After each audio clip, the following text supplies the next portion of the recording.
আসসালামু আলাইকুম, সবাই কেমন আছেন? আশা করি সবাই ভালো আছেন। আপনি কি এখন সৌদি আরবে আছেন? আপনার হাতে কি সৌদি আরবের ড্রাইভিং লাইসেন্স আছে, যেটা কিনা বৈধ? এবং আপনি যদি সেই বৈধ লাইসেন্স নিয়ে আপনি ইউরোপে ড্রাইভিং পেশাতে যেতে চান, তাহলে এই ভিডিওটি আপনার জন্য। ভিডিওটি না টেনে সম্পূর্ণটি দেখুন এবং আমাদের এই ফেসবুক পেজটিকে ফলো করুন এবং ইউটিউব চ্যানেলটিকে সাবস্ক্রাইব করে দিন এবং বেল আইকনটি ক্লিক করে দিন একটু ছোট করে, তাহলে আমাদের সকল ইনফরমেশন সবার আগে আপনার কাছে পৌঁছাবে। তো চলুন ভিডিওটি শুরু করা যাক।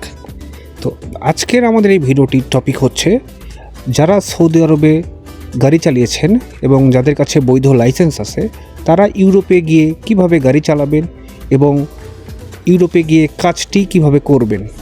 তো এটার ফুল প্রসেস আজকে ভিডিওতে আমি দেখাবো। তো এখানে প্রথম কথা হচ্ছে, আপনি আসলে ইউরোপে বা পোল্যান্ডে কোন ভিসায় যেতে চাচ্ছেন?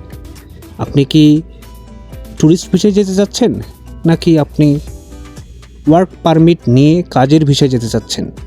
এটার উপর ডিপেন্ড করবে যে আপনার আসলে কোন লাইসেন্সটা কিভাবে কখন দরকার। তো আপনি যদি ট্যুরিস্ট ভিসায় যান, তাহলে এই সৌদি আরবের লাইসেন্স দিয়ে আপনি ওখানে গিয়ে 6 মাস গাড়ি চালাতে পারবেন এবং এই 6 মাসের জন্য আপনাকে সৌদি আরব থেকে এই লাইসেন্সটাকে ইন্টারন্যাশনাল করে নিয়ে যেতে হবে। আর যদি আপনি কাজের ভিসায় যান, মানে আপনি যদি ওয়ার্ক পারমিট নিয়ে যান, তাহলে সেক্ষেত্রে আপনি এই লাইসেন্স দিয়ে ওখানে গিয়ে 6 মাস গাড়ি চালাতে পারবেন, কিন্তু ওখানে গিয়ে আপনাকে এই লাইসেন্সটি এক্সচেঞ্জ করতে হবে। ইউরোপে গিয়ে এই লাইসেন্সটি প্রথম আপনাকে এক্সচেঞ্জ করতে হবে, এটা বাধ্যতামূলক। 6 মাস পরে আপনার এই সৌদির লাইসেন্সটি ইনভ্যালিড হয়ে যাবে এবং তারপরে যদি আপনি এই লাইসেন্স দিয়েই গাড়ি চালাতে যান, তাহলে আপনাকে জরিমানা গুনতে হবে। তো চলুন এবার আমরা জেনে নেই কিভাবে এই লাইসেন্সটি আপনি এক্সচেঞ্জ করবেন। এক্সচেঞ্জ করতে হলে আপনাকে পোল্যান্ডের সিটির উরজাড অফিসে যেতে হবে এবং সেখানে 3টা ডকুমেন্টস লাগবে। 1, আপনার সৌদি লাইসেন্স। 2, সেটার পলিশ ট্রান্সলেশন। 3, মেডিকেল সার্টিফিকেট, যেটার ফি মাত্র 100 জুলেটি, মানে 100 রিয়ালের মতো। 2 সপ্তাহের মধ্যে নতুন লাইসেন্স হাতে পেয়ে যাবেন। বর্তমানে কিন্তু সৌদি আরব থেকে বেশ কিছু এজেন্সি পোল্যান্ডের ওয়ার্ক পারমিট পাচ্ছে। তবে ওয়ার্ক পারমিট আপনি যখনই যাবেন, ওয়ার্ক পারমিটটি খুব সুন্দরভাবে ভালোভাবে চেক করবেন এবং ওয়ার্ক পারমিট হাতে না পাওয়া পর্যন্ত কখনোই কোনো এজেন্সিকে একটি টাকাও দিবেন না। ওয়ার্ক পারমিট পাওয়ার পরে শুধুমাত্র আপনার 30% টাকা বা 30% টাকা আপনাকে জমা দিতে হবে, আর বাদ বাকি সব টাকা আপনার ভিসার পরে এবং মেডিকেল হওয়ার পরে আপনাকে দিতে হবে।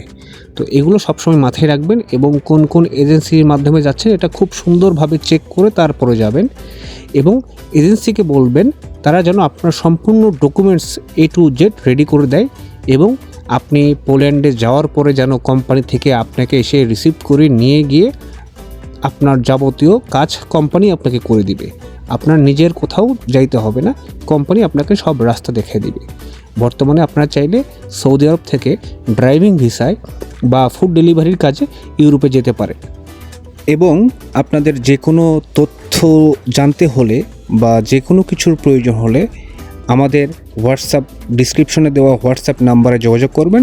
আমরা আপনাদের যাবতীয় তথ্য এবং ইনফরমেশন দিয়ে সহায়তা করব।